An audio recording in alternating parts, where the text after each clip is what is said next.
So one of the questions I get when I'm selling houses, it deals with cash buyers versus real estate agents.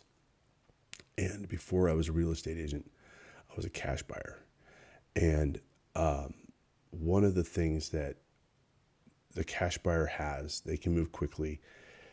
You don't need to fix your house. You have it's a quick process.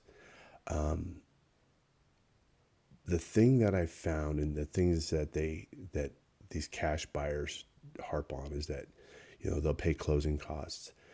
You don't pay any fees. But what they don't tell you is that you're not getting the best market price. When you get exposed to the market, you're going to get a lot more people looking at your product, or your house, I should say. We had a house in Vallejo a couple of years ago, or last year, I should say, and it was a tear down, big dump of a house. And we sold it to an investor. No big deal. We got a decent price. Everything was fine. But the amount of calls that we got and people that were interested in it was just astronomical. So if you're thinking about listing your house or selling to an investor, we buy houses guys or something like that, take your time to talk to a real estate agent, somebody that understands, both sides of the fence on that one. I agree that there's times that, and even if you do get listed on the market, that's going to drive the price, price up. And yeah, you're going to have to pay an agent. You're going to have to pay fees. It's part of the deal, but you're not going to be exempt from that in any regard. If you're thinking you're saving money by not paying an agent, or you're saving money by not, paying fees for closing costs and stuff, you're not getting the upside of having the exposure on the market, which could be tens or hundreds of thousands of dollars in some cases.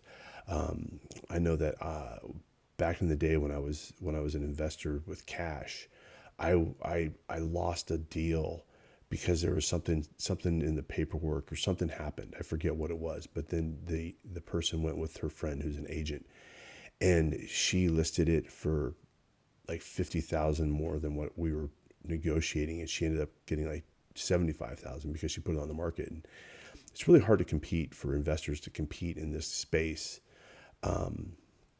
when there's tons of people that are looking at the Zillow every day. They're looking for deals. Their agents are out looking for deals. The agents know what they're looking for, things like that. So my advice is, it's always best to talk to an agent, whether or not you use them or not, just so you have a good understanding of what, and really, with the way the market is these days, you can look at Zillow and say, okay, the house is worth 7, 8, 9, whatever it is. It probably needs 100 to 200. And then the other thing is that investor, they need a margin to make money.